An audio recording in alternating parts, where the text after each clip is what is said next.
ఆసిఫాబాద్ జిల్లాలోని ఏజెన్సీ ప్రాంతంలో ఒక యువకుడు ఒకే మండపంలో ఇద్దరు యువతులను పెళ్లి చేసుకున్న ఘటన జరిగి నెల రోజులు దాటక ముందే అదే తరహాలో మరో వివాహం జరిగింది.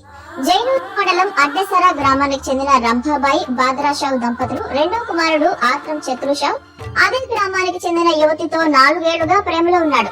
కెరంగరి మండలం సాంగి గ్రామానికి చెందిన బంధువైన మరో యువతిని సైతం ఏడాదిగా ప్రేమిస్తున్నాడు.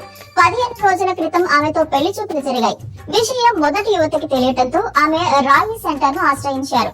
ఇద్దరు అమ్మాయిలు చతురుషావ్ ను పెళ్లి చేసుకుంటానని రాయి సెంటర్ పెద్దలు కుటుంబ సభ్యుల సమక్షంలో ఒప్పుకోవడంతో పెళ్లి పత్రికలు ముద్రించి బుధవారం వివాహం చేయించారు. ఇద్దరిని బాగా చూసుకుంటానని చతురుషావ్ హామీ పత్రం రాసిచ్చాడని బంధువులు తెలిపారు.